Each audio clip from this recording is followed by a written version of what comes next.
इमाम बैहकी रिवायत आने मुझे सोने हबीब जो असाबी हजरत राशिद बिन साद अल मिक़राई रज़ियल्लाहु तआला अन्हु रिवायत आने तो मुझे आका फरमायो लम्मा उरजबी मररतु बिरिजालिन तुक़रदु जुलूदुहुम बिमकारीद मिन नार। साईं फरमाइता मेराज वारी रात हिकड़न एड़न मर्दन खां मुझो गुज़र थियो जो दोज़ख जी बाह जे कैंचुन सां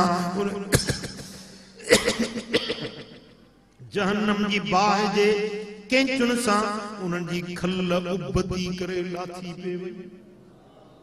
खल हाणे कुर्बानी में चयो न बकरन जी खल कीअं पे कासाइन लाथी।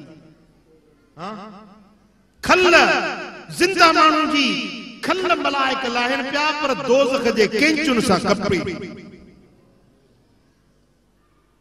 फकुल्तु मन हाउला या जिब्रील मूं पुछो त जिब्रील ही केर माण्हू आहिनि। क़ाल लज़ीन यतज़य्यनून लिज़्ज़ीना। साईं फरमायो त मूं जिब्रील खां पुछो जिब्रील ही केर माण्हू आहिनि। चई या रसूल अल्लाह ही उहे माण्हू आहिनि जेके हथ जो सिंगार मेकअप करे बेहयाई जे लाइ निकिरंदा हुया, पाण खे सजाए सिंगारे ज़िना जे लाइ निकिरंदा हुया, गुनाह जे लाइ निकिरंदा हुया। अॼु इन्हनि जे बदननि खे दोज़ख जे बाह जे कैंचुन सां खलूं लाथियूं वञनि।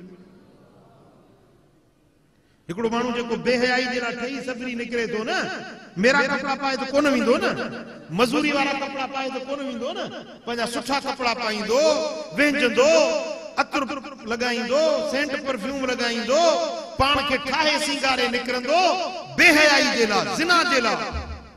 साईं फरमाइनि था ओ दुनिया में पाण जे बदन खे सिंगारे बुराई जे लाइ निकितो, अॼु उन जे बदन खे दोज़ख जी बाह जे कैंचुन सां कटियो थियो।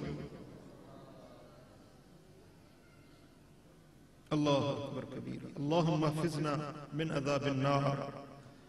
साईं फरमाइनि था सुम्मा मररतु बिजुब्बिन मुंतनिरिह फसमअतु फीहि अस्वातन शदीदह। साईं फरमाइनि था ओ मुंहिंजो गुज़र हिकिड़े खूह खां थियो जंहिं खूह मंझां मूंखे रड़ियूं ऐं वाका ॿुधण में आया। रड़ियूं दाहूं कूकूं उन खूह मां ॿुधण में आयूं। फकुल्तु मन हाउला या जिब्रील मूं पुछो जिब्रील ही केर माण्हू आहिनि इन खूह में सड़न पिया केर माण्हू आहिनि। क़ाल निसाउन कुन यतज़य्यन लिज़्ज़ीना व यफ़अलन मा ला यहिल्लु लहुन। साईं फरमायो त ए जिब्रील जिब्रील चयो या रसूल अल्लाह उहे माण्हू थई ओ मुंहिंजा सोना हबीब ही उहे माण्हू आहिनि ही उहे औरतूं आहिनि खूह जहन्नम जे में सड़न पियूं जेकी हार सिंगार करे सुर्खियूं पाउडर मेकअप करे ज़िना जे लाइ निकिरंदियूं हुयूं। धारियन मर्दन जे अॻियों पाण बदन बणाइण जे लाइ पंहिंजे जिस्म खे बणाइण जे लाइ धारियन मर्दन जे अॻियां ही सिंगार करे निकिरण वारियूं औरतूं आहिनि। अॼु इन्हनि खे इहो जहन्नम जो अज़ाब थी रहियो।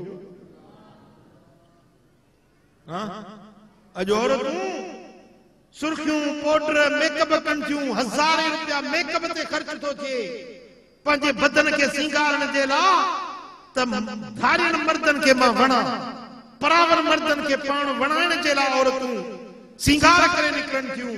मुंहिंजे आका फरमायो दुनिया जा सिंगार करे वरतऊं पर अॼु उन्हनि खे जहन्नम जी बाह जलाए रही आहे। मां मोहम्मद अखियुनि सां ॾिसी आयो। मिठा हाणे कर जेको करणो अथई पंहिंजे लाइ जन्नत ठाहिणी अथई या जहन्नम ठाहिणो अथई खटी जे हाराई हंध अथई। खटण ऐं हाराइण जो हंध ही आहे। हिकिड़ा जवान खटियूं था वञनि हिकिड़ा हारायूं था वञनि। ओ करे वठजे की करणो थई वरी वापस न वरणो थई अॻियों हिसाब किताब